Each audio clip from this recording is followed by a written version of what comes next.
toma la decisión de crear este programa de formación, el cual, como ustedes ya han podido ver, toca todos los tópicos que pudieran necesitar un profesional para poder asesorar y poder desempeñarse de manera adecuada en el área, ¿no? Entonces, bueno, los felicito de verdad la decisión que tomaron en participar en el FIP y estoy seguro que les van a sacar mucho provecho. Mariela Hernández, ¿cómo estás? Qué bueno verte.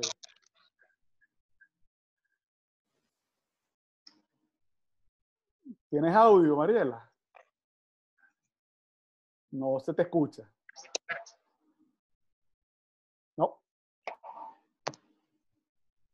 Ah, un segundo. ¿Me Ahora sí, escucha? ¿cómo estás? ¿Cómo estás? ¿Cómo Muy estás? bien, qué gusto Gusto verte. saludarlo. Gracias, Gracias. gracias. Por fin, bueno, Muy, tomaste la decisión muy, de iniciarte, ¿no?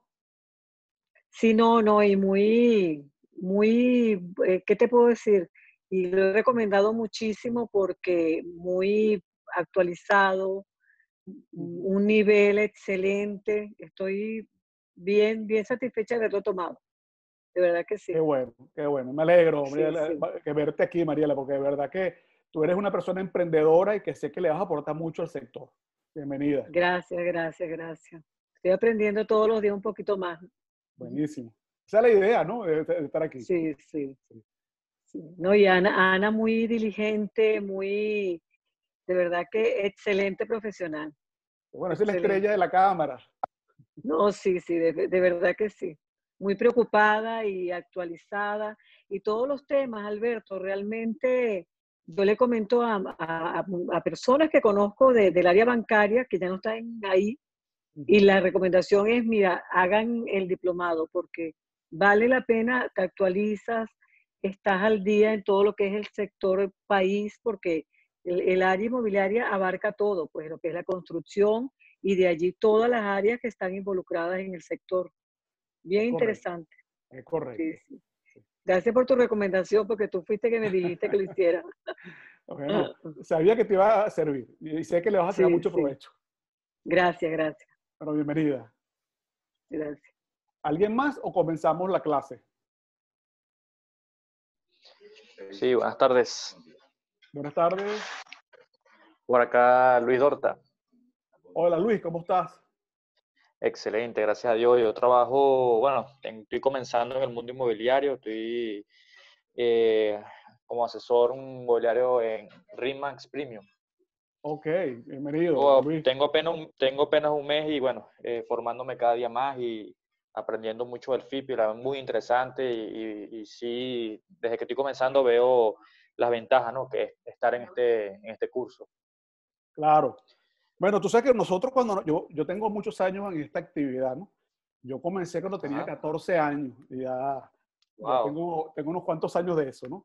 Y cuando en esa época comenzamos, la formación era ensayo y error. O sea, íbamos viendo cómo nos íbamos desarrollando y cometíamos un error y corregíamos y así aprendíamos. La ventaja que tienen ustedes es que, primero, bueno, están recibiendo conocimiento de gente especializada en las áreas que le están impartiendo y están arrancando Y con un experiencia. piso, sí, y con un piso muy sólido. O sea, yo digo que ojalá en mis comienzos hubiese tenido la posibilidad de haberme formado en un programa como el FIPI. De verdad que ustedes son privilegiados en ese aspecto, que es comenzar con buen pie. Así es. Bueno, para cerrar, bueno, lo que veo sí es la fuerte competencia.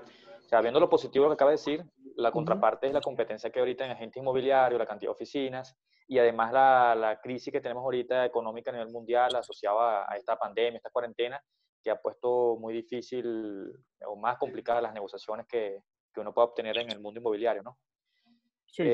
Pero igual, creo que es tiempo de aprovechar e irse formando para poder por lo menos ir adelantando algo más, pues, en estos tiempos. Sí, bueno, mira Luis, todo tiene su momento, ¿no? Quizás el momento que estamos viviendo es un momento de buscar las oportunidades de venta que haya en el mercado y presentárselas a los clientes que uno pueda hacerle llegar la oferta, ¿no?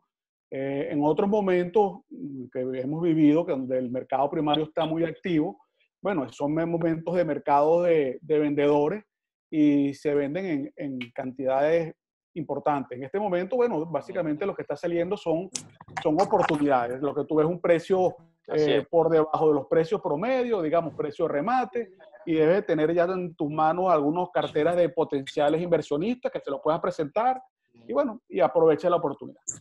Siempre va a haber negocio. Lo que tienes que trabajarlo, ser constante en tus actividades y seguro vas a lograr las metas que te traces. Excelente, gracias, ingeniero. Bueno, queda la orden por acá. Un placer. Saludos, hasta gracias. luego. Nos vemos. ¿Alguien más?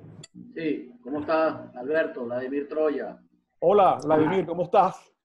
Muy bien, yo vengo de 22 años de la industria automotriz. Y bueno, ya tengo 4 años en la industria inmobiliaria.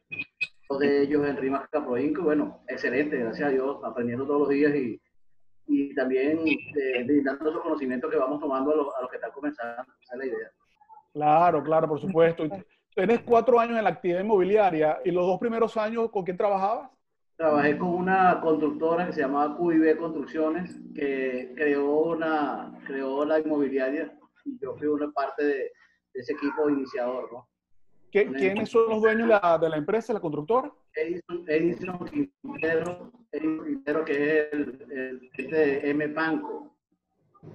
Oye, se te fue la voz, disculpa. ¿Quiénes son? Edison Quintero. Edison Quintero, ok. QIB Construcciones y ellos accionistas de Panco ahorita. Ah, ok. Oye, qué bueno. Bueno, excelente. Bienvenido.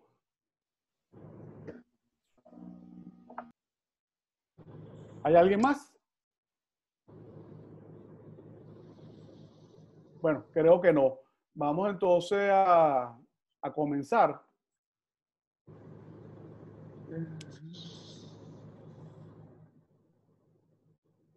Bueno, fíjense, el módulo que me toca a mí presentarle, yo lo divido en dos partes. La primera etapa, vamos a hablar sobre lo que es el mercado primario, el proceso para el desarrollo de un proyecto inmobiliario.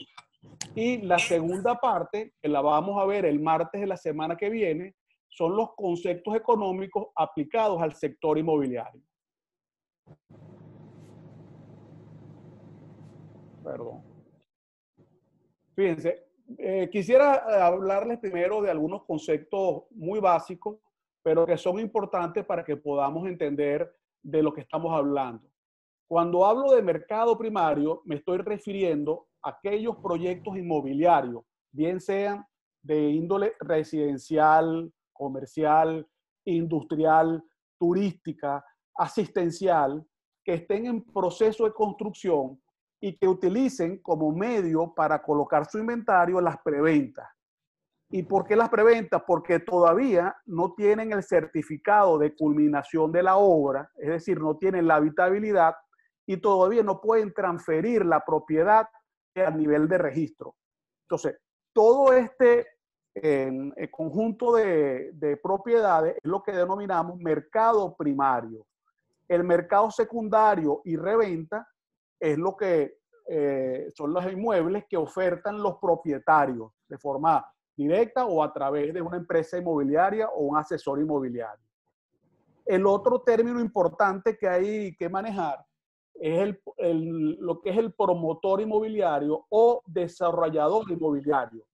Cuando decimos promotor o desarrollador, nos estamos refiriendo a la persona natural o jurídica que es la dueña del terreno, la dueña de lo que se está construyendo. Es decir, es la dueña del proyecto. Entonces, cuando ustedes vean promotor, nos estamos refiriendo a esa persona. En términos generales, un promotor inmobiliario, básicamente sus tareas son, primero, es decidir cuál es el proyecto que va a desarrollar. Lo segundo es impulsar el proyecto, que básicamente es la compra del terreno, la ejecución del proyecto, la contratación de los profesionales y contratistas que se involucran en el proyecto. Tercero es programar cómo se va a construir y cómo se va a vender. Y por último, cómo se va a financiar ese proyecto. Es decir, cómo se apalanca, cuánto deben de aportar los socios, cuánto van a prevender en inmuebles para captar recursos de los compradores y cuánto van a solicitar de financiamiento a la banca a través de los créditos hipotecarios.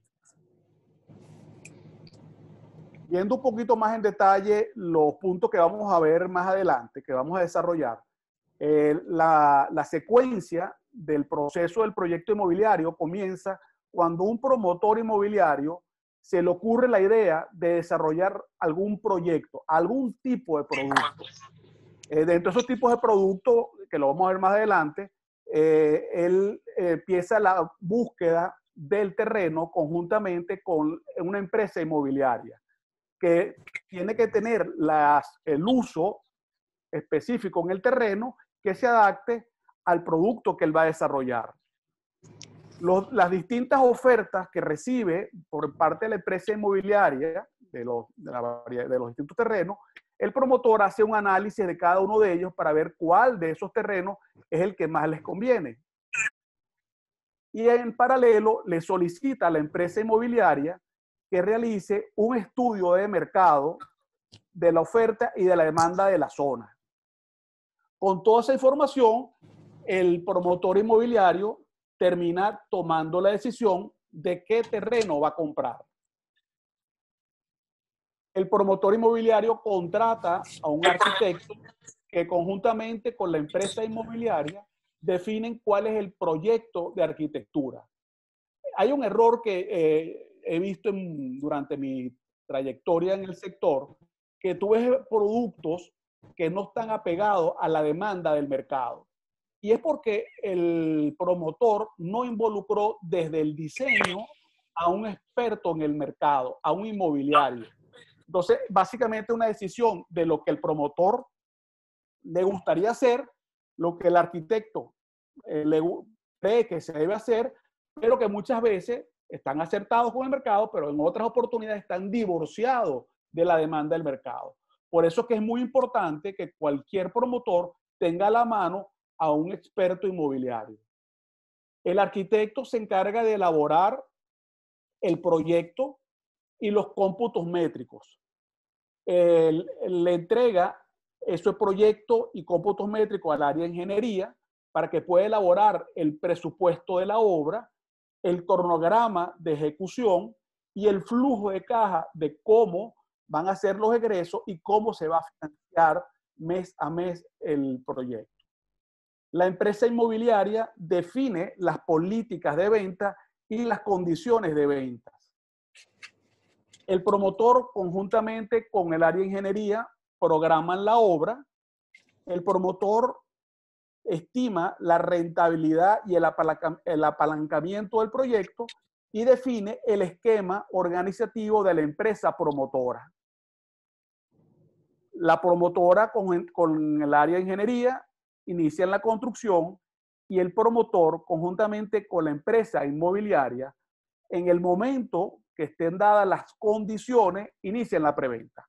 Esto es un resumen del proceso. Ahora vamos a ver el detalle de todo esto para que ustedes puedan entender. Y el que tenga alguna duda, por favor, lo escribe en el chat. Yo voy a tratar de estar pendiente. Y cuando termine de una lámina, si hay un punto a aclarar, lo comento. Fíjense, entre los tipos de productos, los promotores inmobiliarios normalmente se especializan en algún sector, en algún nicho. Hay promotores, que es el caso que estamos viendo aquí, que se dedican a urbanizar lotes de terreno. ¿A qué se refiere eso?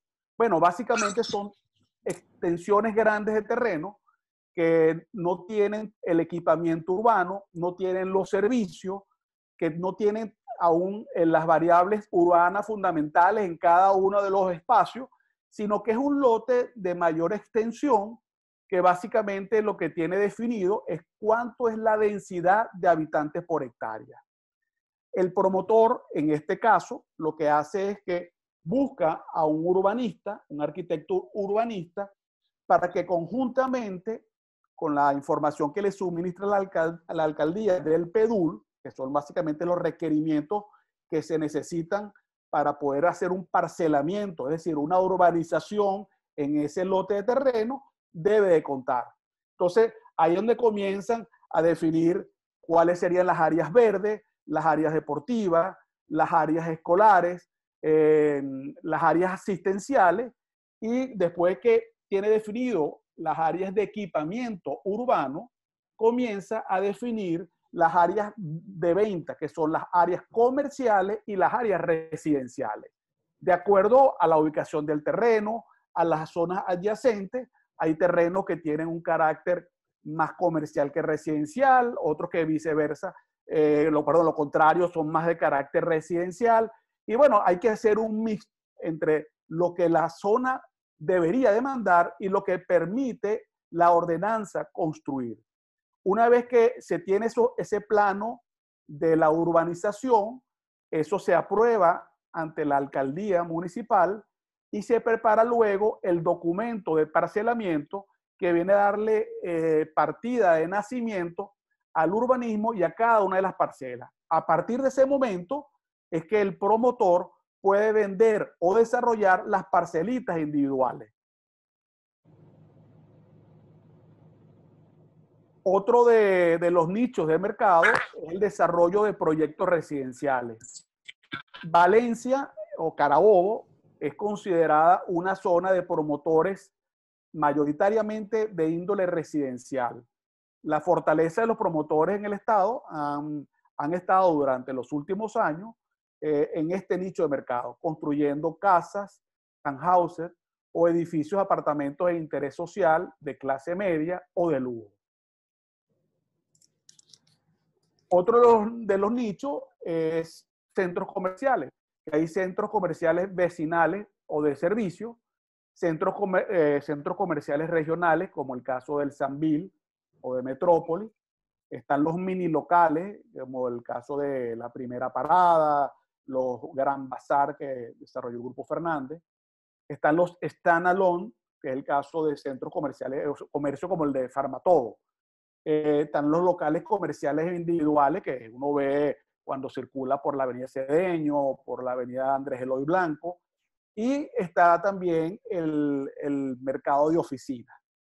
En el caso del estado Carabobo, de Valencia, el mercado de oficina es un poco tímido, porque los metros cuadrados de oficina, el gran demandante que es la industria, las oficinas las tiene dentro de sus instalaciones industriales.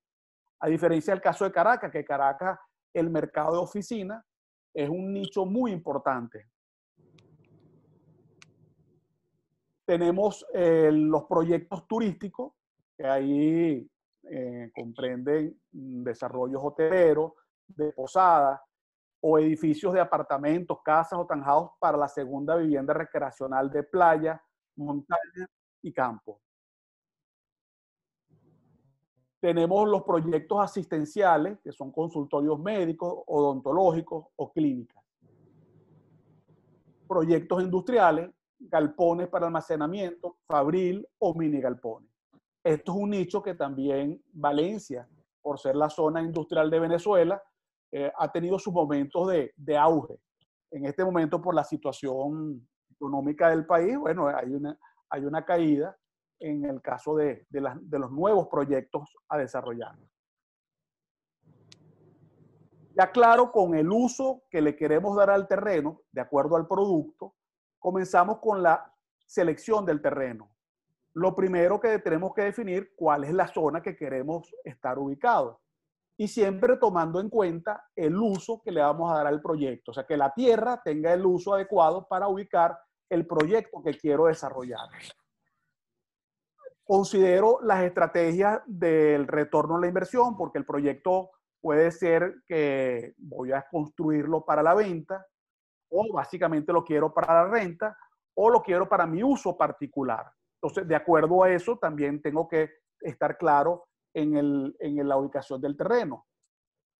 Luego, muy importante, y es uno de los factores que hace más mayor peso, es de estar claro en las variables urbanas fundamentales, que se consigue dentro del PEDUL, que ahí nos describen los usos y las zonificaciones de cada uno de los terrenos.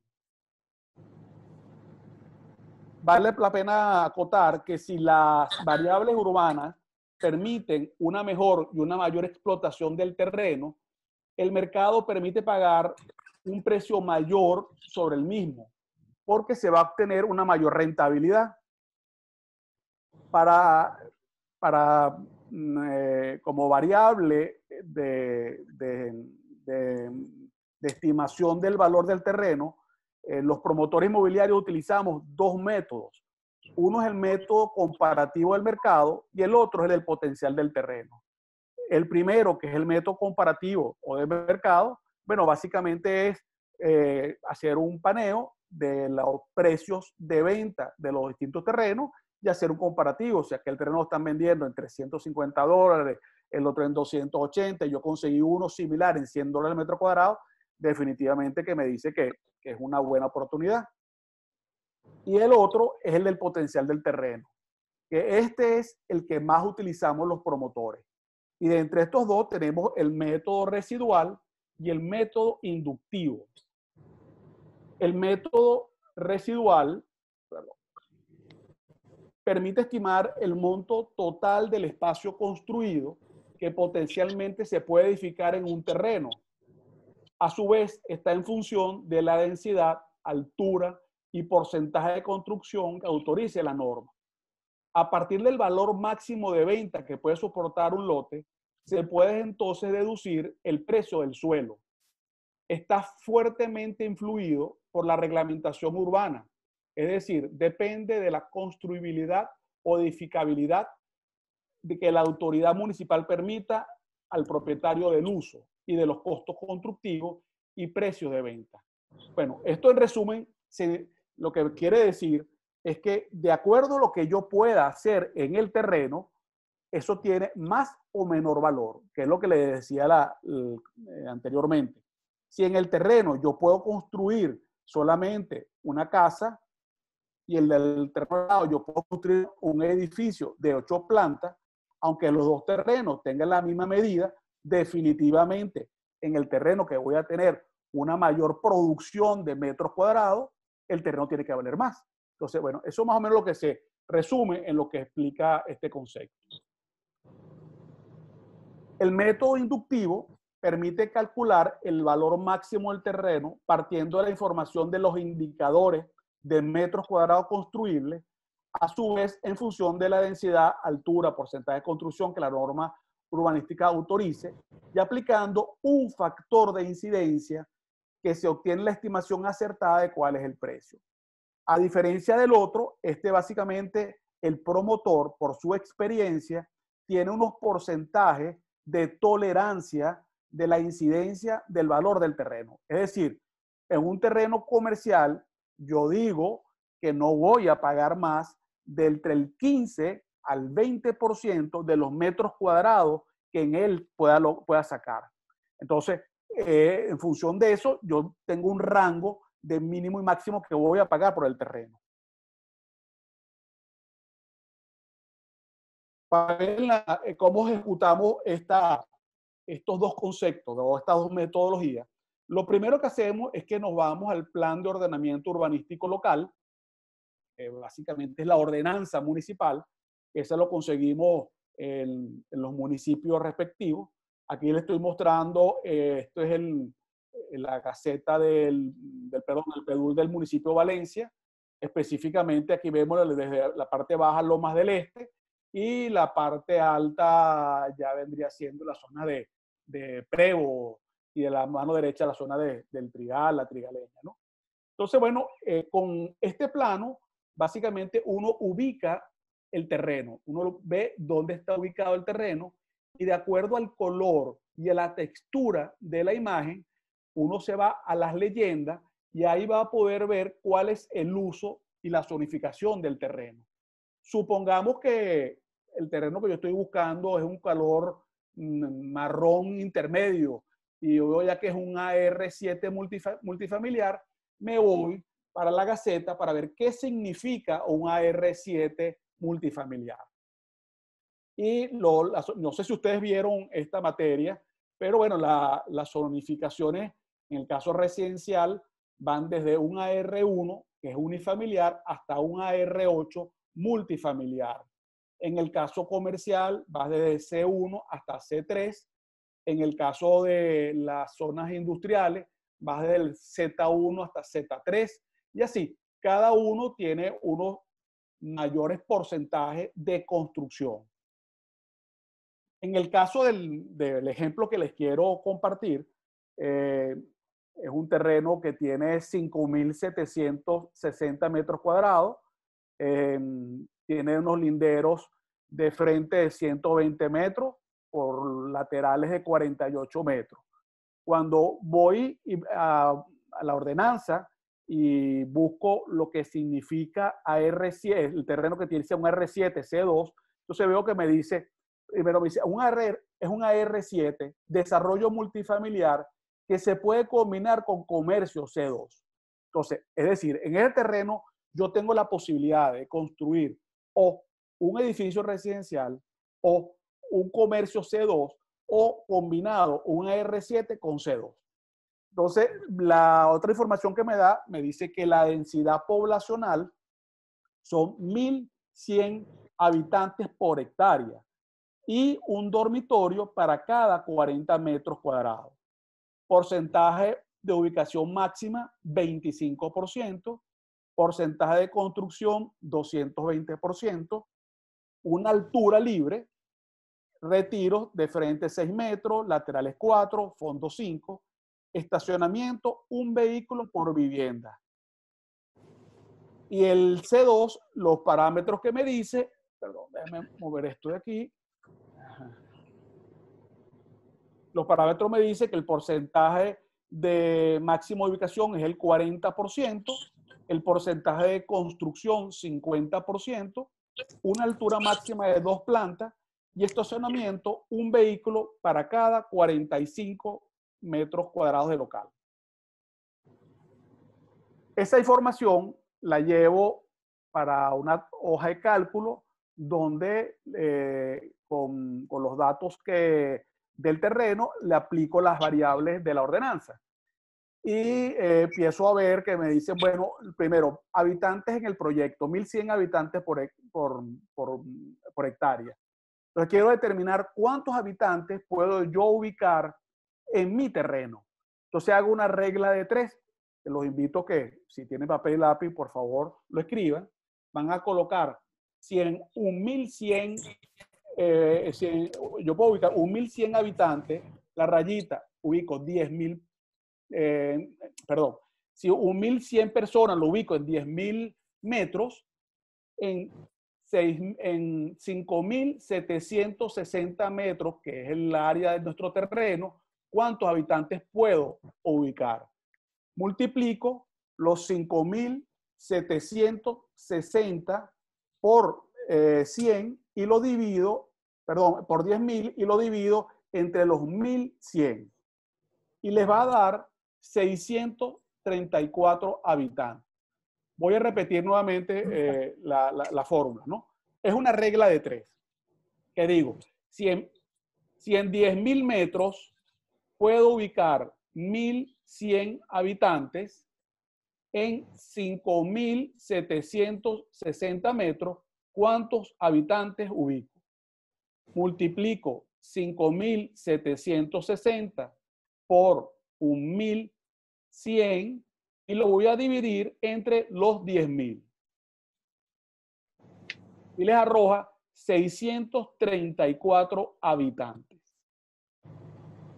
Entonces, yo ya sé que en mi proyecto, cuando haga el edificio, tengo que tomar en cuenta de que no puedo ubicar más dormitorios que me excedan de 634 habitantes. Un factor que comparto con ustedes, la estimación de habitantes por dormitorio es 1.8 habitantes. Es decir, que si yo quisiera aprovechar al máximo el número de habitantes, permite para sacar la cuenta, yo tengo 634 habitantes, lo divido entre 1.8 y me da que yo pudiera tener en el proyecto hasta 352 dormitorios. Pero también tengo una condición que me decía en la ordenanza, me regreso, que me decía que cada dormitorio, o sea, un dormitorio por cada 40 metros cuadrados de construcción. Entonces, ¿qué debo hacer para determinar esa área? Me voy a la variable del porcentaje de construcción residencial, que es 220%, lo multiplico por el área de terreno, 5.760, y me va a arrojar que yo puedo construir una edificación hasta de 12.672 metros cuadrados. Eso lo voy a dividir entre los 40 metros que me dan por dormitorio y me va a dar que yo pudiera tener en este proyecto hasta 317 dormitorios. Perdón. Segundo. Ok. Ok, entonces, bueno, tengo 317 dormitorios. Entonces, ahora viene la decisión que va a tomar el promotor del proyecto. De acuerdo a los estudios de mercado, obtuvo por la empresa inmobiliaria, la cual le dice que en la zona de Sabana Larga y sus alrededores, por el mercado actual, los inmuebles no deben de pasar de 2 habitaciones y no más de 85 metros cuadrados. Entonces él define su proyecto. Dice, bueno, yo voy a construir 119 apartamentos de 85 metros cuadrados y de 2 habitaciones. La norma también nos dice que por cada apartamento debe contar con un puesto de estacionamiento mínimo. Entonces tenemos 119 puestos de estacionamiento. Vamos ahora al área comercial. En el área comercial me permiten construir el 50% del área del terreno. Es decir, 50% de los 5.760 me da que puedo construir hasta 2.880 metros cuadrados. Y estimo que voy perdón, ellos me están exigiendo la norma, vamos a un momento atrás para que lo veamos, me están exigiendo que por cada 45 metros cuadrados del local debo de contar con un puesto de estacionamiento. Entonces, hacemos lo mismo. Yo voy a dividir el área total de construcción comercial, que son 2.304 metros, entre los 45 metros, y me da que requiere 58 puestos de estacionamiento. Entonces, bueno, voy sacándole la cuenta, los metros cuadrados que representan los puestos de estacionamiento. En el caso, la norma, uno estima por cada puesto que ocupa 25 metros, entre el área propiamente más la área de radio de vialidad. Entonces, en este caso, los 119 metros para los apartamentos me ocupan 2.981 metros. Y en el caso de los puestos comerciales, me ocupan 1.440 metros cuadrados. Calculo calculo cuál es la altura del edificio. En el caso del área comercial, me estoy yendo a la solución de 2 plantas. Y lo que hago es que las 2 plantas, como tengo 2.880 metros cuadrados máximo de construcción, la divido entre 2 plantas y cada planta va a tener 1.440. Y el edificio me estoy yendo a 9 plantas de altura, que lo divido entre los 12.672 y me da 1.408 metros cada planta. El potencial del desarrollo, hago las estimaciones, básicamente es cuáles son los costos y cuáles son los ingresos posibles del proyecto. En el caso de la área bruta de construcción, que el área bruta comprende todo lo que es área vendible, más pasillo, más área de circulación, las áreas de conserjería, áreas de servicio. En el caso del centro comercial, estoy estimando un costo de $600 por metro cuadrado sobre el área comercial. En el área residencial estoy estimando $500 el metro cuadrado de costo. Y en el estacionamiento estoy estimando $200. Esto lo multiplico por las áreas cada uno y me da que ese edificio me cuesta, tanto la parte residencial como comercial, $8.948.329. Ahora voy a sacar la estimación de cuál es el ingreso potencial del proyecto. La área comercial, resto la área no vendible, porque esta es la área neta de construcción. Fíjense que aquí en el área comercial eran 2.880, la bruta, y la neta son 2.304. Lo multiplico por mi precio de venta, estimo $1.500 el metro cuadrado, y me da $3.456.000. La área neta residencial de los 12.672 metros construible, lo neto me quedan 10.138, multiplicado por un precio de venta de $900 el metro cuadrado, me da 9.123.840. El proyecto me da un ingreso probable de 12.579.840. Y me está dejando un margen de la operación de 3.631.511. Aplicando la metodología, vamos primero a la metodología residual. Aquí tenemos ya la información que estuvimos viendo en más detalle, que es la estimación de los costos de áreas de construcción y las áreas de venta, ¿no? Aquí tenemos la venta total, que son 12.579.840. Los costos, que ya lo habíamos sacado, nos dio 8.948.000 y nos deja un margen de la operación de 3.631.000. Es decir, en este proyecto pudiéramos tener un 28.87% de margen de operación. Entonces, ahí es donde el promotor toma su decisión y dice, bueno, yo del margen que me está dejando la operación, yo puedo destinar como valor del terreno un 50% o un 30% o un 20%. En este caso, para el ejercicio, para que ustedes vieran el ejemplo, el promotor está estimando que de este margen de operación, él le está dejando un 50% está dejando un 50% para pagar el terreno. Es decir, él está valorando el terreno en 1.815.755,29, que representa un 14.43% del proyecto. Es decir, que si el terreno vale $2,500,000, simplemente no le interesa porque le va a disminuir su utilidad. Para saber cuánto vale el terreno, dólares metro cuadrado, dividimos el 1.815.755 entre los 5.760 y nos da que él estaría dispuesto a pagar hasta $315.24 por metro cuadrado de terreno. Este es el método residual.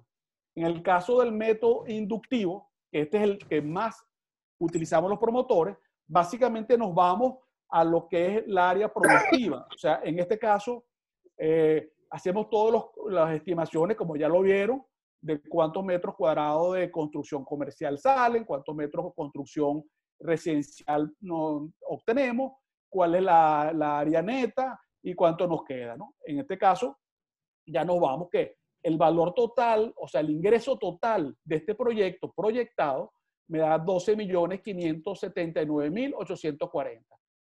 Por mi experiencia, yo digo que yo no voy a pagar más del 20% del terreno, pero como valor del terreno. Entonces, en este caso, yo estaría dispuesto a pagar por ese terreno hasta $2.515.968, es decir, un valor de $437 el metro cuadrado. Como referencia y experiencia personal, estos son los valores de incidencia que yo utilizo en estos cuando dice aquí la incidencia del terreno, 20%, de acuerdo al proyecto, yo tengo esta tabla, ¿no? Que es la que en mi mente siempre utilizo cuando recibo una oferta de un terreno.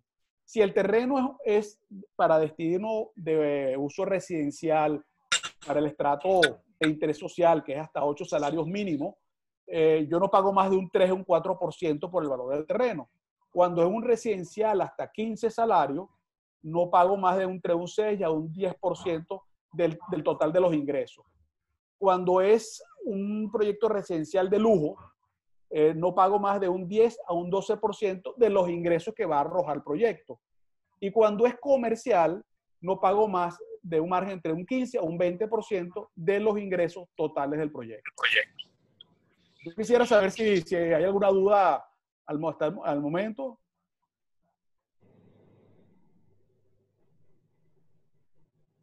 Aquí me pregunta Luis, ¿y cómo hacen los rascacielos o las grandes torres?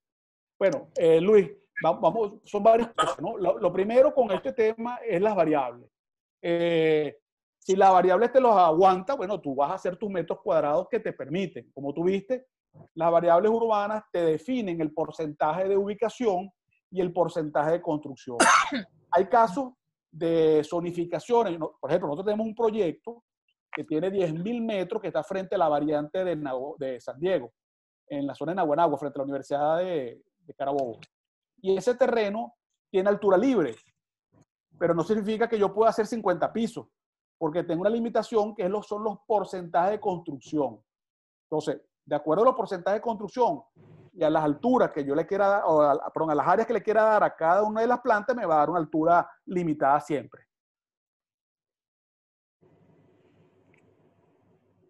No sé si eso aclara tu duda, Luis. Bueno, seguimos con los análisis de la selección del terreno. Otra de las variables muy importantes a la hora de comprar el terreno es la disponibilidad de los servicios y equipamiento urbano. La disponibilidad de agua, de cloacas, electricidad, vialidad, parques, áreas sociales, educativas, zonas comerciales, transporte público. El entorno es fundamental, porque si tú tienes un entorno al lado con una invasión, ya sabes que lo que vas a desarrollar en el terreno, bueno, arranca con un tiro en el ala. Entonces, si tienes, por lo contrario, urbanizaciones o desarrollo de buena calidad, con una buena imagen, eso te va a ayudar a ti en la comercialización de tu proyecto luego. Investigar los planes de desarrollo estatal y desarrollo municipales, nuevas vialidades, suministro de aguas y cloacas, aumentos de densidad, capacidad de usos y zonificaciones, incremento de la poligonal urbana. Esto es un punto bien importante. A la hora de la selección del terreno, si ese terreno está fuera de la poligonal urbana, eso significa que las variables, primero, la densidad de habitantes por hectárea es muy baja, porque es una zona rural. Entonces te van a permitir solamente 25 habitantes por hectárea. No vas a poder hacer un edificio de desarrollo masivo, o sea, no vas a poder hacer un edificio ni un conjunto de townhouses.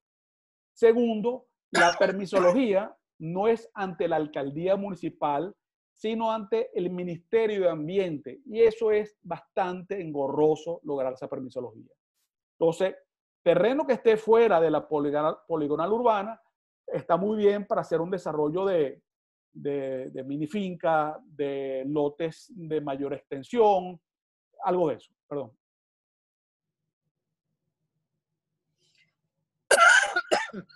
Sí, por favor, que alguien tiene los micrófonos abiertos, si lo pueden por favor verificar para que lo cierren. Ok, bueno, ya tenemos los terrenos seleccionados y ahora vamos a hacer un análisis preliminar para determinar cuál es la mejor opción de esos terrenos que me están presentando. Lo primero que hago es hacer una estimación de cuál es el potencial de desarrollo, determinar los metros cuadrados de construcción, que es la área bruta, los metros cuadrados vendibles, la área neta, estimaciones de costo de urbanismo, de construcción, y hago un ejercicio económico de ingresos por venta, los egresos y la utilidad esperada. es algo como lo que están viendo en pantalla. Fíjense este ejemplo que les traje. El área de terreno bruto son 25.200 metros. El área de terreno neto, es decir, descontando la vialidad, áreas de seguridad, áreas verdes, deportivas, quedan 21.000 metros cuadrados. El precio de terreno son $10 por metro cuadrado. Área de parcela promedio son 70 metros cuadrados y las viviendas tipo va a ser de una solución de 60 metros cuadrados. Es decir, esto es una vivienda de 2 niveles. 30 metros planta baja, 30 metros planta alta. El costo por metro cuadrado de vivienda, $190 por metro cuadrado. La tasa de financiamiento, 13%. Número de viviendas, 300 unidades. Precio de venta, dólar metro cuadrado, $420 el metro cuadrado. Cada una de las viviendas costaría $25.200. Ahí monto mi tabla para conocer la incidencia de cada una de las partidas que se involucra en el presupuesto. La primera es el terreno, que costó $252.000 el terreno. Eso tiene una incidencia sobre el proyecto completo del 3,33%. Macrourbanismo y urbanismo en 2,71 y 9,05. La construcción de las viviendas, que es el que hace más peso dentro de los costos, el 45,24%. Los gastos financieros, inspección y comisión FLAC, proyectos y permisos, y en fin, todos los costos que se incurren en un desarrollo. A la final me arroja que si yo construyo un proyecto en ese terreno que me están ofreciendo, me va a arrojar unos ingresos posibles de $7.560.000 contra unos costos de $6.493.924. Es decir, me va a generar una utilidad antes de impuestos sobre la renta del 14,10%. Y aquí es donde vamos a entender lo que le decía de la tolerancia que hay que tener con la incidencia del valor del terreno. Fíjense que aquí, en este caso, el terreno me está incidiendo sobre los ingresos del proyecto un 3,33%. ¿Qué pasa si en vez de 3,33 fuese 13,33? Bueno, simplemente que en vez de ganarme el 14,10, me voy a ganar el 4,10%. Y si el terreno vale más, incide el 20%, simplemente que pierdo.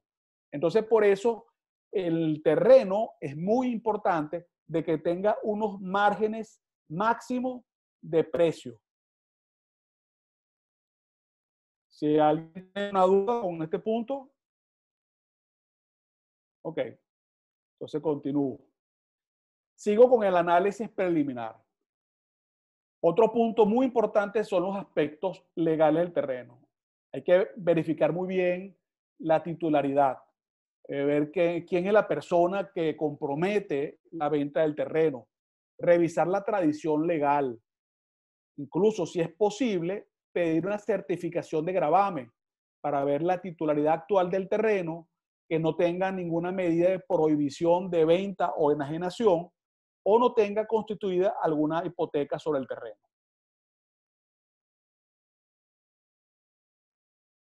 Otro de los factores que hay que investigar es que lo que les decía, que esté dentro de la poligonal urbana y que cuente con una planificación urbana clara y definida, el PEDUL. Fíjense, yo estuve involucrado en un proyecto en Guacara. Era un centro comercial que se estaba construyendo cerca de la Plaza Bolívar de Guacara. Y cuando fuimos a averiguar las variables urbanas para hacer el proyecto, nos conseguimos que el ingeniero municipal nos dijo, no, mira, aquí no hay ninguna norma establecida, rígida, sino más bien que ustedes presenten una propuesta. Bueno, eso llevó a que el permisar ese proyecto pasara muchos años, porque caíamos en el capricho del funcionario, que bueno, es que a mí no me gusta que eso quede de esta manera, y entonces proyecto para atrás. Y así estuvimos. Cuando tú tienes unas variables urbanas bien claras, bien definidas, y tú te acatas todos esos parámetros, es difícil que te consigas con un funcionario que quiera echarte para atrás el proyecto. Si tú cumples con las normas, eso debería ser aprobado. Entonces, es importante que el terreno esté en un municipio que tenga un PEDUL bien constituido. Otro de los factores importantes es la inmunidad a riesgos y daños. Uno, que no exista problemas topográficos, afectación por pendiente, retiros de ríos u otros. Si un terreno tiene una pendiente superior al 40%, no es edificable. Entonces, si me están ofreciendo un terreno con una vista espectacular, pero tiene una pendiente del 50%, bueno, eso sirve para hacer escalada de montaña, pero no sirve para desarrollar. Y el tema de los ríos es un factor importante porque hay quebrada y hay río. Cuando es la quebrada, si no recuerdo mal, tienes un retiro, creo que 25 o 30 metros del eje de la quebrada. Es decir, que del terreno tú vas a tener 25 o 30 metros que no es edificable. Lo puedes destinar como área verde, área deportivo, incluso como estacionamiento, pero no puedes construir en esa franja de terreno. Entonces, si un terreno es pequeño o no es profundo y te pasa en la quebrada del río, posiblemente no es edificable. Otro de los factores que hace peso a la hora de seleccionar un terreno es el interés que pueda tener la zona por la demanda.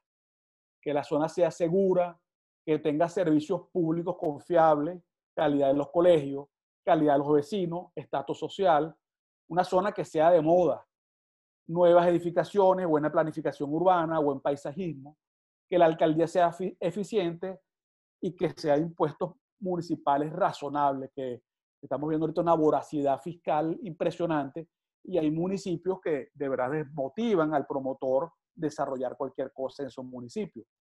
Y que sea una zona de alto crecimiento poblacional para que te garantice la demanda. Miren, yo recuerdo hace muchos años cuando se comienza a desarrollar las zonas de la Trigaleña y los Mangos, que todo el mundo quería comprar en esa zona, porque tú recorrías la zona y veías edificios con diseños nuevos, la zona estaba bonita, estaba cuidada, y bueno, definitivamente todo el mundo quería comprar en esa zona. Entonces, si en ese momento yo estoy buscando un terreno para construir un proyecto de tipo multifamiliar para la clase media, bueno, mi preferencia como promotor era adquirir terreno en esa zona. Otro de los factores, que ya más de índole macroeconómico, son las influencias económicas. El Producto Interno Bruto, la inflación, la liquidez monetaria, los créditos hipotecarios y las tasas de interés.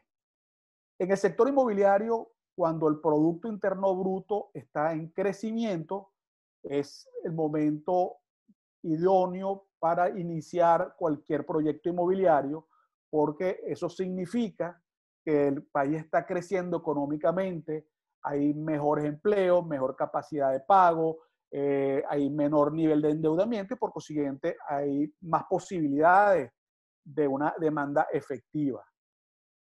La inflación, bueno, es un factor que una inflación moderada en alza nos beneficiaba al sector inmobiliario, porque nos convertíamos en un resguardo de las personas que producen bolívares y que dicen, bueno, ¿dónde puedo colocar mi dinero de que no se me devalúe? Y el sector inmobiliario es uno de los nichos de mayor preferencia para ese resguardo. Pero inflaciones como la que estamos viendo ahorita, el problema que estamos viviendo es que los inmuebles se aumentan, o los precios de los inmuebles se aumentan de tal manera que el poder adquisitivo no los alcanza. Se queda rezagado y perdemos la efectividad de la demanda potencial. Y la liquidez monetaria también nos beneficia, porque cuando hay excedente de liquidez monetaria, eso presiona sobre la demanda y nos beneficia a la hora de colocar nuestro inventario. Los créditos hipotecarios y las tasas de interés es un factor predominante en nuestro negocio.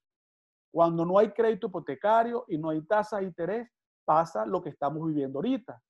Primero, una demanda muy limitada. Básicamente las operaciones que se están realizando son operaciones de contado, que el precio prácticamente lo están colocando los compradores. Yo no sé si ustedes han tenido oportunidades, pero nosotros en la compañía Manrivoli estamos haciendo todos los meses estudios de la oferta del mercado. Y lo que nos está dando los promedios con relación a los precios de cierre, puede haber una diferencia hasta de un 20% por debajo. Es decir, que el promedio de lo que la gente está ofertando, lo que se está vendiendo está 20% por debajo de ese precio. Y básicamente es que es un mercado de compradores. Yo oferto un inmueble en $400 el metro cuadrado y viene un cliente y me dice, mira, yo tengo son $350 el metro cuadrado y tengo 4 meses vendiendo. Le digo, bueno, ¿qué voy a hacer? Vamos a hacer el negocio. Entonces, si fuese lo contrario, que también lo hemos visto, momentos donde el crédito hipotecario está pujante, bueno, cambia totalmente la ecuación.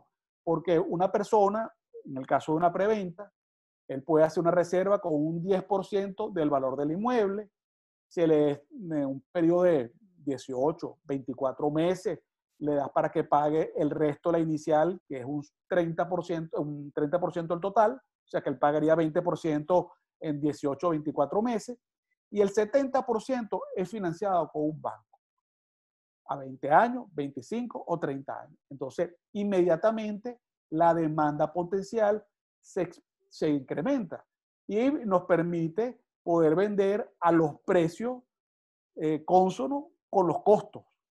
Porque lo que está sucediendo ahorita, y por eso es que la demanda, perdón, la oferta del mercado primario ha descendido, es que los precios que se están vendiendo en el mercado secundario están por debajo de los costos de construcción. Entonces yo no voy a construir si el precio que me reconoce el mercado está por debajo de mi costo. O sea, no voy a construir un proyecto con pérdida. Y la variable social, bueno, también es un factor muy importante, porque es necesario que la población tenga capacidad de ahorro para poder dar una inicial, tenga niveles de ingresos para poder tomar un crédito hipotecario y tenga estabilidad laboral para que él se pueda proyectar a 10, 15, 20 años estable para asumir este compromiso. Entonces, si esta ecuación no la tenemos, bueno, vamos a tener una demanda muy limitada, una demanda baja.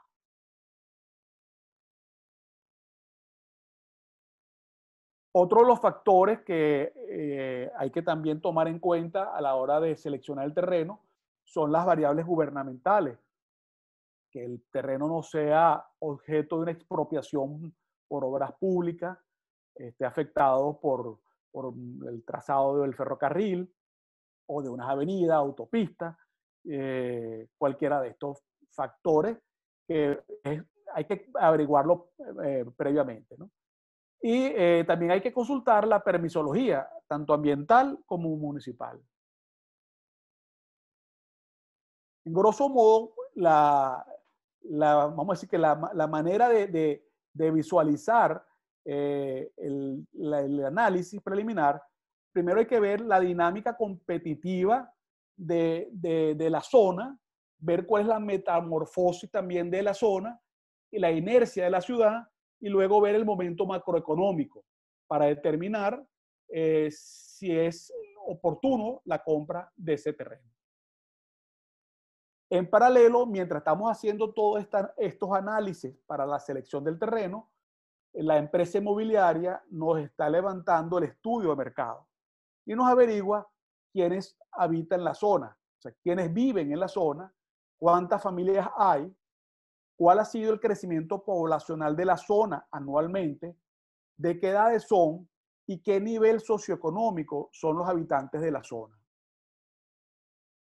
También investigan la oferta, la competencia, dónde están ubicados, dónde están ubicados esos proyectos o esos inmuebles, cuáles son sus productos, cuál es su perfil de qué tamaño son los inmuebles, cuáles son sus precios de venta o alquiler, cuáles son las condiciones de pago, cuántas unidades quedan en inventario, cuáles son los elementos diferenciadores, mascotas, o sea, áreas para mascotas, áreas sociales, áreas deportivas, con qué acabados y calidad entregan los inmuebles y qué publicidad y medios utilizan para promover.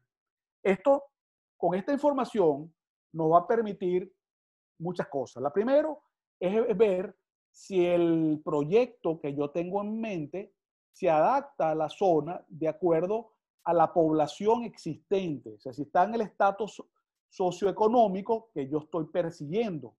Y por otro lado, viendo la oferta, veo si yo voy a ser competitivo, si yo voy a tener algún factor de diferenciador dentro de mi proyecto que va a tener un atractivo ante la posible demanda de los inmuebles. Bueno, ya he escogido el terreno, lo selecciono, lo compro, comienzo con la elaboración del proyecto de arquitectura. Ahí el arquitecto, primero se le levantan los planos de la topografía original y modificada del terreno. El arquitecto hace el proyecto con la ubicación, fachadas, plantas, cortes. Los ingenieros hacen los cálculos estructurales, los proyectos de electricidad, de plomería, de teléfono, gas, y el arquitecto hace todos los detalles de acabado. El arquitecto se encarga de la conceptualización y de la imitación del producto, la memoria descriptiva del proyecto, el cuadro de áreas brutas y áreas netas vendibles, la relación de detalles de acabado y los cómputos métricos. Se encarga de gestionar el permiso del proyecto. Aquí comenzamos el calvario. Dotación de los servicios de aguas blancas, aguas negras y electricidad. Bueno, se podrán imaginar, perdón.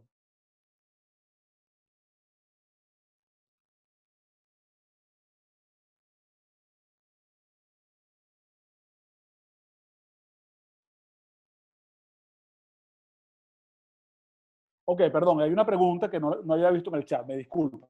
Dice Juan, para una parcela que se encuentra dentro de la poligonal urbana, también se debe indagar acerca de su estatus ante el Ministerio de Ambiente.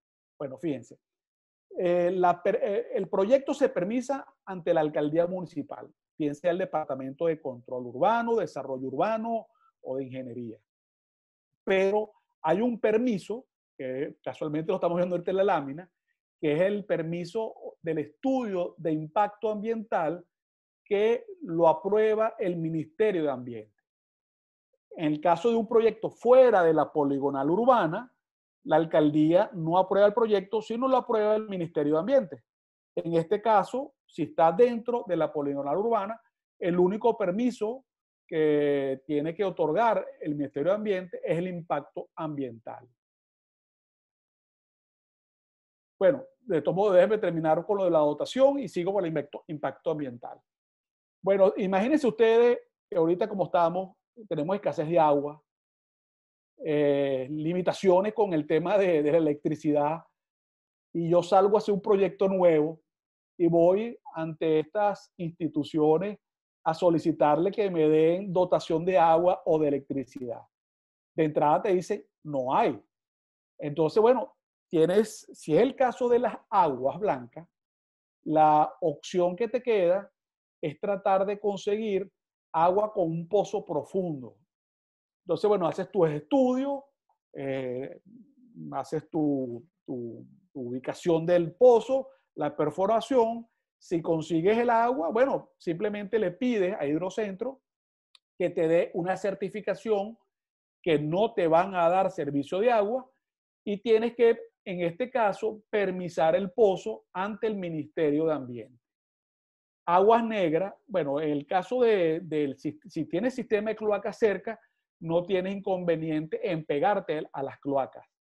Pero si no las tienes dos opciones. Uno, buscar dónde está la toma de aguas negras más cercana, a ver si tú haces los trabajos para cometer la tubería, llevarla hasta ese punto y pegarte allá, o en su defecto, montar una planta de tratamiento de aguas negras en el terreno. Y en el caso de la electricidad, ahí sí no tenemos vida. Si no conseguimos la dotación de electricidad o la factibilidad de electricidad por parte de Corpoelec, no vamos a poder desarrollar porque la alcaldía no te da un permiso con planta eléctrica. En este momento, los pocos permisos que hemos conseguido ante Corpoelec nos han exigido que, acompañados al proyecto, incluyamos una planta de emergencia de electricidad. Y aparte, negociamos con ellos una inversión en la infraestructura eléctrica de la zona. Por ejemplo, nosotros nos permitieron un proyecto en la zona de Terrazas del Manantial y nos exigieron unos kilómetros de cable de alta tensión en el rincón. Entonces, el justificativo de eso es que, bueno, te estoy dando electricidad, pero tú me estás descongestionando el nudo eléctrico en el rincón y por consiguiente yo voy a ser más eficiente en mandar la electricidad a la zona de Manantial. En cuanto al impacto ambiental, bueno, básicamente lo que quiere el Ministerio de Ambiente es conocer, como su palabra lo dice, qué impacto va a generar o a ocasionar el proyecto una vez desarrollado desde el punto de vista ambiental. Para eso hay unos ingenieros expertos en este tema que se contratan y hacen su levantamiento. Firma y solvencia de los profesionales involucrados en el proyecto, bueno, esto es más sencillo, y pago de los impuestos municipales. Cumpliendo con estos requisitos y con el proyecto de arquitectura desarrollado, se introduce en la alcaldía para su aprobación. Esto que lo hemos hablado no sé en cuánto tiempo, pero fíjense, esto se puede demorar entre el momento que yo digo, bueno, voy a comprar el terreno, selecciono el terreno, hago el proyecto y los permisos, se puede demorar entre 1 año y 1 año y medio. Errores comunes en el diseño. Exceso de construcción, el área bruta, metros cuadrados no vendibles. Esto es un problema que no es muy recurrente, pero yo me he conseguido con esta situación.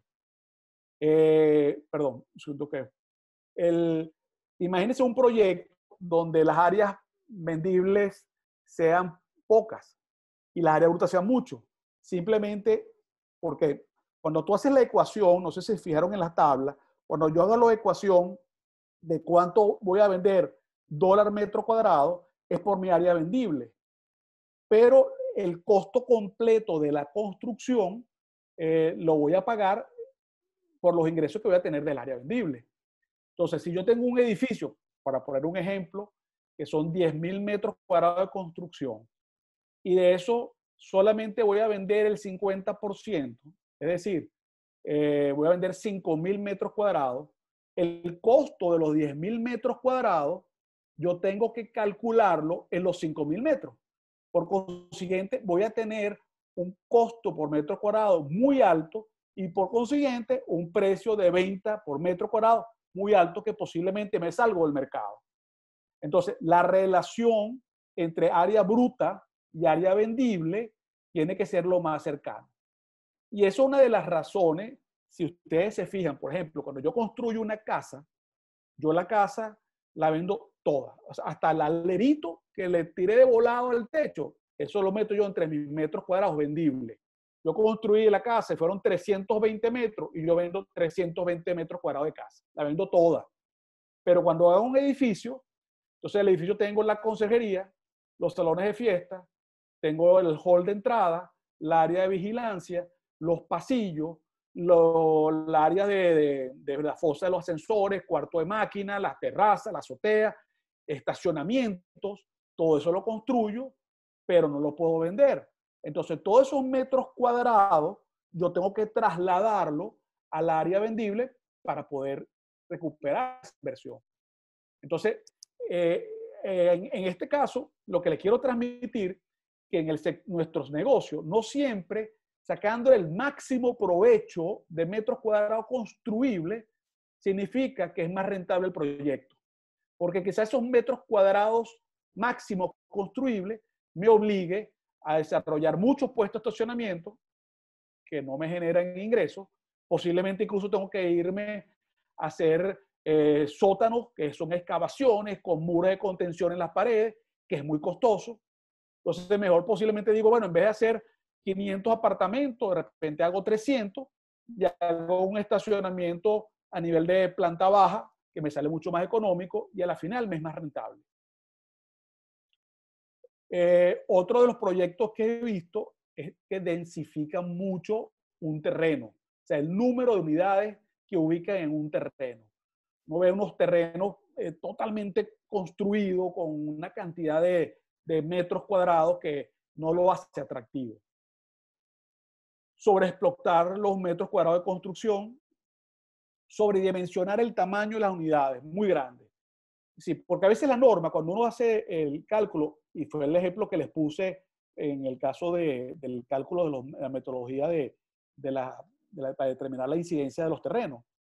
Fíjense que yo no utilicé en ese ejercicio todos los metros cuadrados que me permitía el porcentaje de construcción, porque eso significaba que en vez de hacer apartamentos de 85 metros, iba a tener que hacer apartamentos posiblemente de 115 metros cuadrados. Pero el mercado está deprimido y digo, bueno, yo sé que apartamentos de 115 metros cuadrados va a ser más difícil que me salgan. Entonces, muchas veces haciendo menos o más pequeños los inmuebles, tengo más posibilidades de mercado. Otro, sobrepasar los acabados. También he visto este caso. Promotores que están en una zona donde el precio de venta tiene un techo y le meten acabados porcelanato, pacato en las paredes y se les incrementa el costo y el consumidor final no puede pagarle ese excedente que le está cargando en los costos del proyecto. Pero por consiguiente va a tener una merma en su utilidad.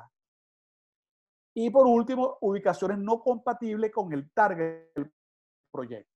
O sea, que yo estoy en una zona que no está acorde con el nicho al cual yo estoy dirigiendo mi proyecto. Y sea un proyecto de clase media, me estoy ubicando en una zona de un nivel más bajo y la clase media aspira siempre más hacia arriba, entonces no me va a comprar el proyecto en esa ubicación.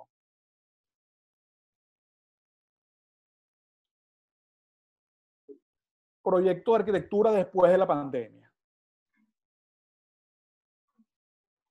En mi opinión, las viviendas van a ser más hábitat y menos dormitorio. Los arquitectos van a tener que pensar más en la parte de convivir dentro del apartamento que de uso para dormir. Van a tener que tener mejor ventilación e iluminación cruzada, espacio para los niños, las mascotas y el trabajo. Aquí hay un punto que cuando uno piensa en todos estos espacios, inmediatamente te viene la duda y dice, bueno, pero si yo hago un espacio para los niños, uno para las mascotas y uno para el trabajo, eso significa que voy a tener que tener apartamentos más grandes. Y ahí caigo en el problema que es la demanda. La demanda tendrá capacidad para soportar esos incrementos de metros cuadrados. En mi opinión, no. Entonces yo me inclino más por espacios que sean multifuncionales, espacios que en un momento dado se pueda adaptar para que los niños jueguen y en ciertos momentos para que yo pueda trabajar, quizás con muebles modulares, o sea, pero el espacio va a seguir siendo espacio reducido porque la capacidad de pago está muy mermada. Accesibilidad de las escaleras, ascensores a los prestadores de servicios de salud. Uno ve muchos edificios que las áreas de los ascensores son muy limitadas, no te va a entrar una camilla, entonces, bueno, tienes que tomar en cuenta la situación que estamos viviendo en la pandemia, esto puede ser repetible, ¿no? Áreas comunes con con jardines, caminerías para ejercitar. Ahí faltó áreas deportivas, ¿no? Y creo que vamos a tener, viendo la tendencia de los delivery, creo que va a ser importante en los edificios, en los conjuntos residenciales, tener una área donde el delivery pueda dejar su encomienda y yo cuando llegue abro como una especie de maletero, yo lo abro y retiro lo que estaba esperando. Permiso, déjenme un segundito para ver.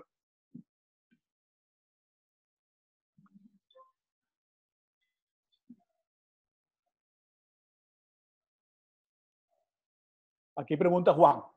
Entonces, en el centro comercial Sambil, por ejemplo, los estacionamientos tanto en sótano como en sus estructuras externas, ninguna resultó vendible. Correcto, sí.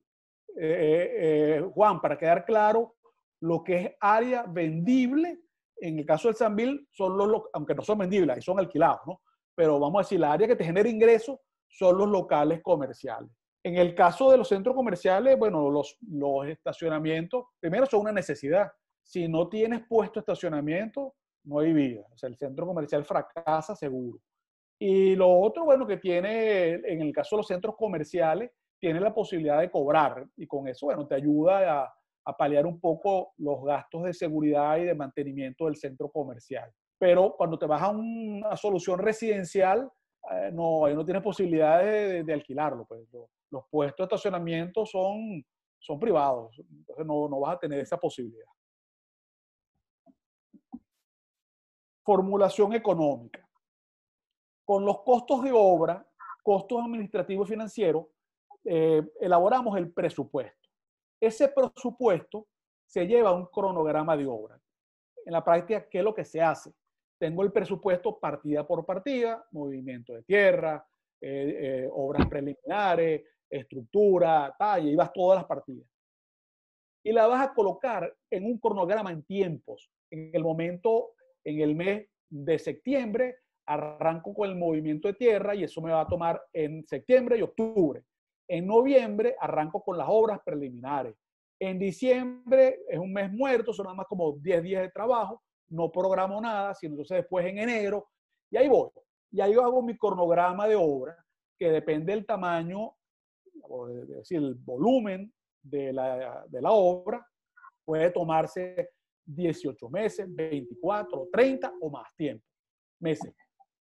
Con el cronograma de obra me pongo mes a mes a ver cómo se va a apalancar. Entonces veo en el mes de septiembre cuánto cuesta ese movimiento de tierra, qué recursos se necesita y con qué cuento. Y entonces empiezo a ver, bueno, hay aporte de los accionistas. Todavía no estoy programando preventa porque las preventas tengo que programarla ya casi cuando la obra esté lista. Entonces, bueno, requiero de un financiamiento y empiezo a tomar nota de cuánto requiero de financiamiento mes a mes y aporte durante el cronograma de obra. Y ahí determino cuántos son mis aportes, cuánto tengo que vender en preventa y cuánto debo solicitar en crédito hipotecario. Y ahí determino mi flujo de caja y mi rentabilidad.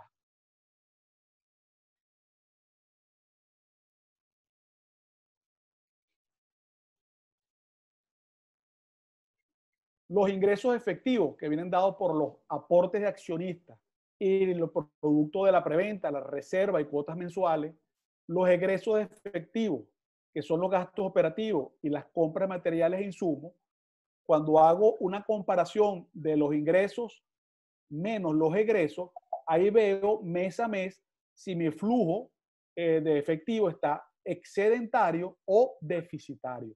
Es decir, si me queda dinero o me falta dinero. Si el flujo en ese mes de efectivo es excedentario, es decir, me queda dinero, hago inversión para el próximo mes. Si por lo contrario me falta dinero porque es deficitario mi flujo de efectivo, requiero de financiamiento. Y ese básicamente es el esquema del flujo de caja. Créditos para la construcción. ¿Cuáles son las opciones de financiamiento que tenemos?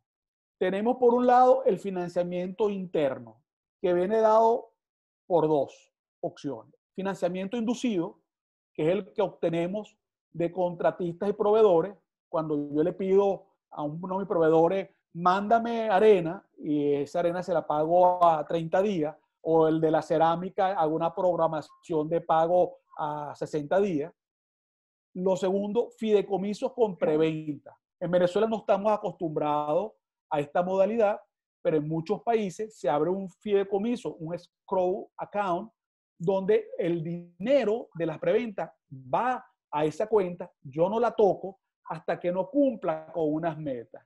Si no cumplo con las metas previstas, el dinero es retornado a los compradores. Y si cumplo con las metas, el dinero es facilitado para el proyecto. Mercado de capitales y bonos.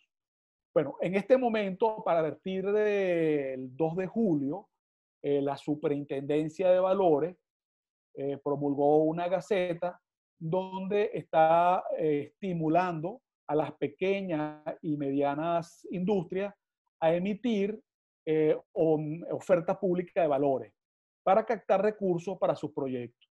Entonces, en este momento, ante la falta de financiamiento por parte de la banca, se ve como una opción para apalancar los proyectos.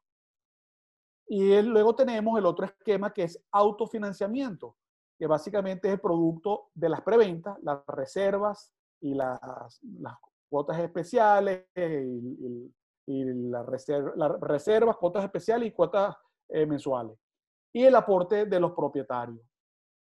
Y por otro lado tenemos el financiamiento externo, que viene dado por Banca Universal, que hay créditos a tasa social y a tasa libre. Bueno, hay, pero no lo hay, porque tenemos un tema ahorita con el encaje legal que prácticamente dejó sin margen de maniobra a la banca para otorgar créditos. Y luego tenemos los recursos públicos para proyectos muy puntuales destinados a productos, pueden ser de vivienda, pero productos para algo muy puntual. De repente te dan un financiamiento para que construya viviendas para el ejército. Entonces son negocios muy puntuales donde el promotor privado rara vez lo ves inmerso. Aquí tenemos algunas de las fórmulas que se utilizan para evaluar la rentabilidad de los proyectos. La primera es la rentabilidad del proyecto, que es igual a la inversión total sobre los ingresos totales. Luego tienes, bueno, el monto máximo de la inversión del proyecto, monto máximo del aporte por el promotor para la inversión. Porque son dos temas muy distintos. O sea, en un proyecto, tú puedes decir, bueno, el proyecto cuesta $9.800.000. Ok, pero yo como promotor, ¿cuál es mi aporte? De repente mi aporte son $2 millones. Entonces, ahí es donde yo hago mi análisis, cuál es la rentabilidad del proyecto y cuál es la rentabilidad de mi inversión, que son dos cosas muy distintas. La tasa interna de retorno, que básicamente es la inversión del promotor dividido entre la utilidad. Esto normalmente siempre hacemos una evaluación del proyecto bajo el esquema FODA, que es la fortaleza y las debilidades, que es lo que tenemos el control, y las oportunidades y las amenazas de lo que no tenemos control. Aquí entra el área inmobiliaria de la promotora inmobiliaria, donde lo primero que hace es identificar el mercado meta del proyecto, cuál es el nivel socioeconómico, el número de integrantes de la familia, edad promedio, zona de residencia y zona de trabajo. Mire, les pongo un ejemplo. Nosotros hicimos dos proyectos que están ubicados en la zona sur de Valencia. Uno se llama Tierra Nueva y el otro se llama Tierra Clara. Son dos proyectos. Tierra Nueva fueron 960 townhouses y Tierra Clara, su primera etapa, porque tenemos todavía 1.100 townhouses más por construir. La primera etapa fueron 460 unidades. Eran proyectos, muy bien estudiados de cuál era nuestro target, el nivel socioeconómico, el número de integrantes y todo.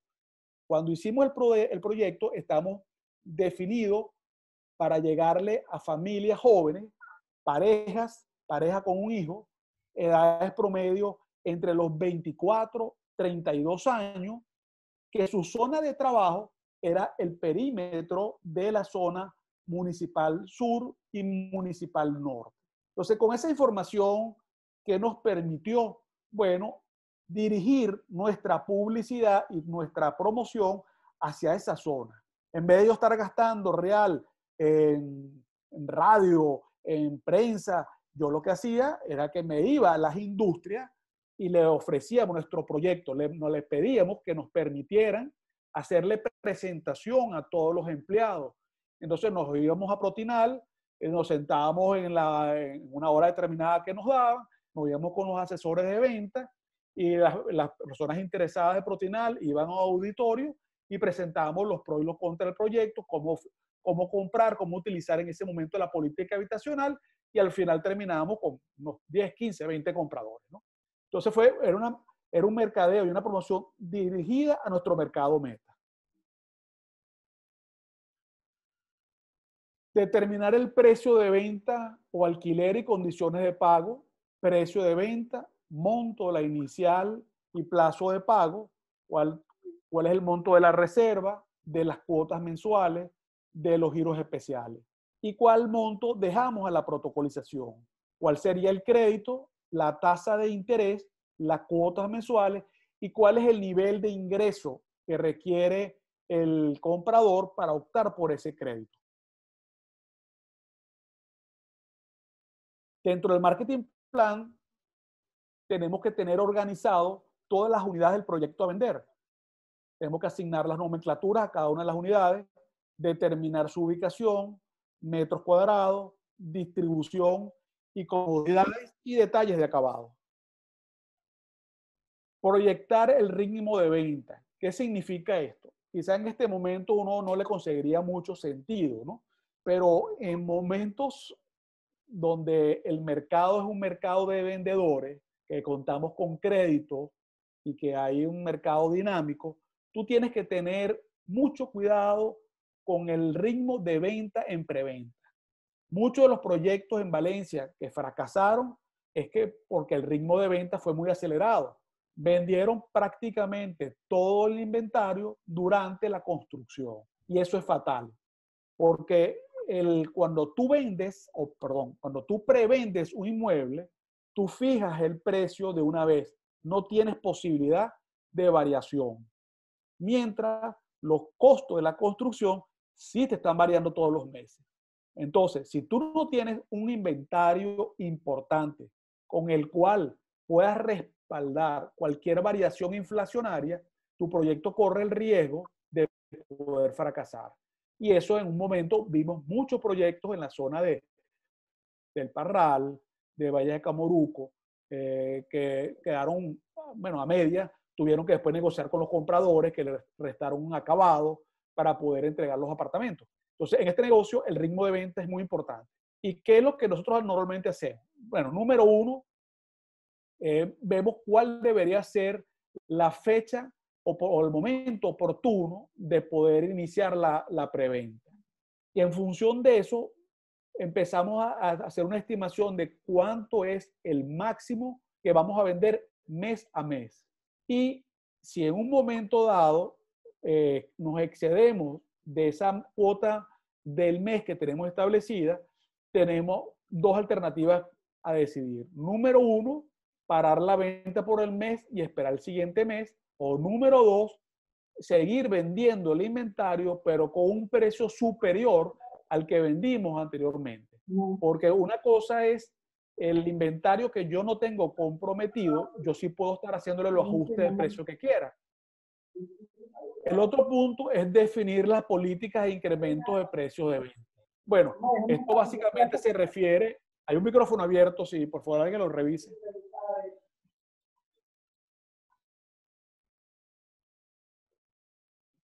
Ok, el segundo punto es definir las políticas de incremento de los precios de venta.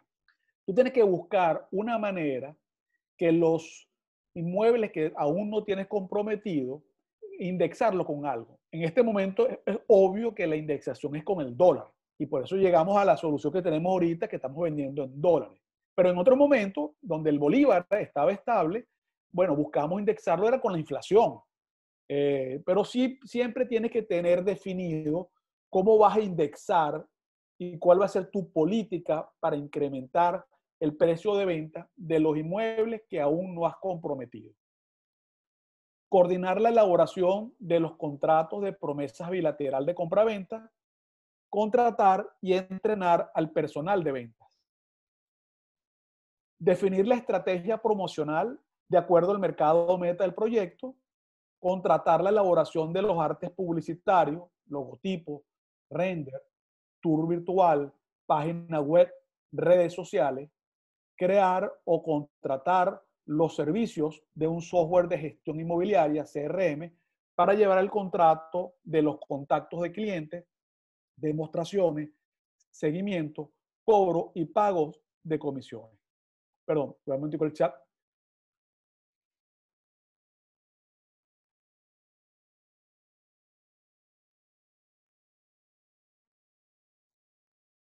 Pregunta Vanessa. Hoy en día, ¿es rentable construir en Venezuela? Vanessa, no es rentable. Básicamente la explicación, lo que comenté hace poco. Para ponerte un ejemplo, nosotros estamos terminando ahorita un edificio en la zona de Terraza del Manantial, que se llama Areca Suite. Ese edificio, en el mes de octubre, hicimos un corte para ver cuánto nos estaba costando el edificio. Y nos dio que el costo directo eran $580 por metro cuadrado. En esa zona ahorita no paga más de $400 por metro cuadrado. Es decir, si yo vendo apartamentos en esa zona, yo estaría perdiendo $180 por metro cuadrado. Por consiguiente, la decisión que tomamos nosotros es no vender. Y si vendemos, vendemos a pérdida, pero con la intención de agarrar algún dinero para tapar algún flujo de caja necesario para invertir en la obra. Pero en general tenemos un gran inventario esperando que las condiciones de precio cambien para salir a la venta. Gustavo pregunta, ¿tendrá conocimiento si actualmente existe crédito para construcción de posadas turísticas por parte del gobierno nacional? Fíjate, Gustavo, hay una cartera obligatoria turística que la banca debe destinar un porcentaje de la captación de su dinero para financiar este tipo de proyectos. Pero lo que está sucediendo es que le subieron el encaje al 100% y por consiguiente tiene 0% de maniobra para dar nuevos créditos. Entonces, aunque existe la obligación, no tienen la capacidad. Adicionalmente a eso, la banca está muy reducida con el tema inflacionario y toda la problemática económica que tenemos, ha mermado mucho su capacidad de financiar proyectos. Por ponerte un ejemplo, un banco medio, la capacidad máxima que tiene para financiar un proyecto de construcción puede ser $300,000. Y yo necesito para hacer un edificio como Areca mínimo $4 millones. Entonces, no tienen la fuerza o el músculo financiero para poder financiar proyectos en este momento. Estoy seguro de que cuando cambien la situación económica en el país, vendrán, bueno, nuevos capitales. La banca podrá aumentar su capital y podrá volver a retomar su vocación de financiar proyectos. Pero en este momento no hay posibilidades de conseguir financiamiento para construir ni posada ni ningún otro tipo de proyecto por esa vía. La vía que pudieras tener es por la emisión de captación de fondos públicos a través del mercado de capitales. Esa sería la única opción que hay en este momento. Bueno, seguimos. La gerencia de venta debe definir la estrategia de promoción y de la publicidad. Promoción a implementar, medios de publicidad, vallas, radio, televisión, de revistas, mercado digital, los embudos de ventas inmobiliarios, la página web con imagen del producto, Facebook, Messenger, Marketplace, Instagram, WhatsApp, OLX, Moclip, por la puerta, con la llave, Guasi, Locando. Estrategia de mercado directo y alianza con empresas y corredores inmobiliarios. Para mí, como promotor inmobiliario, definitivamente, bueno, que el mercado digital es muy importante, pero el mercado directo es fundamental. O sea, dirigir la estrategia y la promoción hasta el mercado directo. Mire, yo les cuento. Nosotros hicimos un proyecto en la playa, en Boca de Aroa. Se llama el proyecto, se llama Conjunto Villas Turísticas Los Cayos. Es un proyecto medianamente grande, proyecto construido son 60 hectáreas. Ahí tenemos, perdón, sí, 6 hectáreas, disculpe, 6 hectáreas. Ahí son 6 etapas por construir, de las cuales tenemos 3 construidas. Cuando comenzamos a construir la primera, que se llama Cayo del Medio, ahí teníamos la compañía de publicidad que nos asesoraba, estaba muy vinculada a Radio Caracas de Televisión. Y bueno, nos convenció de que por ser un proyecto de índole nacional, deberíamos de salir y tener presencia en la televisión. Entonces, bueno, fuimos a la preventa Radio Caracas Televisión y compramos unos espacios que nos costó un dineral. Y bueno, arrancamos nuestra campaña con Radio Caracas, las cuñas salían a las 2, 3 de la mañana, teníamos que poner el despertador para ver la publicidad. Y bueno, ahí pasó la cuña, el resultado, después que terminamos de utilizar los espacios que compramos, no recibimos, pero es que ni una llamada. En el interín, bueno, arrancamos la obra, viene el carnaval, yo tomo la decisión de acondicionar al frente de la carretera unos toldos, contraté a una gente en el pueblo que tenía unas cavas grandes, me traje a un señor que vendía coco y los abría ahí mismo y los servía en el sitio. Contraté 2 muchachas bonitas, atractivas, y me llevé unos 4 vendedores. Bueno, en ese carnaval vendimos todos los apartamentos de Cayo del Medio. Y lo que me costó fue el toldo, el coquero, los cocos y la gente de venta. Entonces, como les digo, el tema del mercadeo es un tema muy sensible. Uno puede poner unas partidas que son exorbitantemente altas la inversión y no tienen efectividad. Entonces, hay que estar muy claro en la promoción y en la publicidad de los proyectos. El plan de comercialización debe contar con, primero, el diseño blindado del producto. Y para esto, ahí tiene que estar muy involucrado, aparte del promotor y el arquitecto, el inmobiliario, para que le dé ese feeling que él tiene de la demanda del mercado, que él conoce cuál es la oferta y sabe qué es lo que se está demandando. Segundo, las condiciones de venta accesibles, que la gente pueda comprar a través de un crédito hipotecario, que la gente pueda dar una reserva, pagar unas mensualidades y después toma un crédito. Lo tercero, que los medios de divulgación tienen que ser efectivos, que vaya a su mercado meta. Y por último, la promoción contundente, dirigida al mercado meta. La gerencia de ventas define dónde y qué terreno comprar, cuál producto se debe construir, cómo y cuándo debemos vender. En mi concepto, es el motor del negocio. Fíjense, esto es un esquema de una organización, de una empresa promotora. Un grupo de inversionistas compran el terreno y constituyen una sociedad mercantil que es la propietaria formal del terreno. De esa sociedad mercantil se conforman una junta directiva y designan a un gerente general. La promotora tiene 3 gerencias. La primera es la gerencia de obra, que se encarga de la permisología, del anteproyecto, del proyecto de arquitectura, de los presupuestos, de la construcción, de la evaluación de las obras inspección y de entrega de obra. Hay un punto que no les he comentado. Cuando a mí me dan un crédito para construir un edificio, no es que yo necesito 4 millones de dólares y el banco firma el crédito y me hace un chequecito por 4 millones de dólares.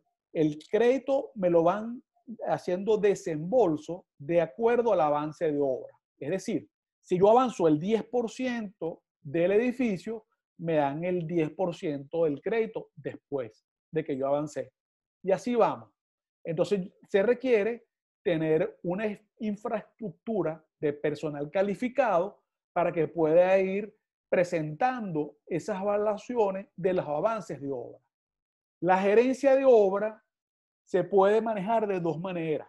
La primera es delegarlo, o sea, es una administración de obra delegada. Buscar una compañía, un tercero, que yo le digo, te encargas de la construcción. Yo me quito ese problema encima y esa empresa me cobra un porcentaje de los costos directos de la construcción. Me cobra un 8, me cobra un 10, me cobra un 12, depende del tamaño de la obra. Y la segunda es contratación directa. Es decir, yo promotor creo mi estructura. Yo contrato en mi nómina a los ingenieros, supervisores y todo el personal que requiero. Luego está la gerencia de promoción, que es propiamente la área administrativa de la empresa, que se encarga de los ingresos, de los egresos, de la contabilidad, de la parte administrativa, se entiende con la banca, con todos los aspectos del financiamiento, se encarga de todos los aspectos legales y de la documentación. Y por último, tenemos la gerencia de ventas, donde estamos nosotros, que se encarga de realizar los estudios de mercado, estudios de factibilidad, la publicidad, la promoción, las ventas propiamente dichas, la cobranza, las protocolizaciones y la postventa. La gerencia de venta, igual podemos manejarla de dos maneras. Una es un outsourcing. Yo contrato a una empresa inmobiliaria para que se encargue de todas las funciones que requiero en la gerencia de venta. O la segunda, yo hago mi contratación directa. Yo tengo mis gerentes de venta, tengo mis analistas de crédito, tengo mi gente de protocolización, tengo mis demostradores, tengo mis personas que atienden en la obra. Entonces, esas son las dos maneras como una empresa promotora puede manejar la gerencia de venta. Ejecución. La gerencia de promoción toma la decisión de poner en marcha el proyecto, programa los recursos necesarios para cubrir el flujo de caja previsto. La gerencia de construcción programa la contratación de los ingenieros, técnicos, obreros y contratistas. Programa la compra de los materiales y contratación de suplidores e inicia la construcción. Y la gerencia de ventas debe iniciar la preventa cuando se cumplan estas condiciones. La primera, el proyecto esté debidamente aprobado por la alcaldía municipal. Esto puede sonar obvio, pero les cuento. Hace años, las preventas arrancaban con un plano de un arquitecto que había tirado una raya y la agarraba una empresa inmobiliaria, un corredor inmobiliario, y con ese plano que no estaba permisado, empezaba a ofrecer los apartamentos para que el promotor agarraba dinero para poder empezar la obra. Lo segundo, que tenga aprobado el financiamiento bancario. Una obra de estas envergaduras, si no tiene el respaldo de un crédito bancario o un crédito de otro tipo, de otro apalancamiento, lo más seguro es que no pueda terminar el proyecto, la construcción. Y lo tercero, la construcción, para iniciar la preventa, debe tener un avance entre un 50 a un 90%. Si ustedes me preguntan hoy cuánto debería tener, yo diría que no menos del 90% para arrancar una preventa. El resumen final, para terminar la presentación, las funciones de la gerencia de venta: define el producto inmobiliario, investiga y analiza el mercado inmobiliario, planifica la publicidad y promoción, define las políticas de venta, administra las ventas la documentación y la cobranza y el servicio de postventa. Bueno, ya con esto termino. Aló. Aló, buenas tardes. Hola. Ingeniero. Sí, ¿quién es? Bueno, Vanessa. déjeme decirle que, Vanessa, estoy encantada y fascinada con toda Vanessa. la información que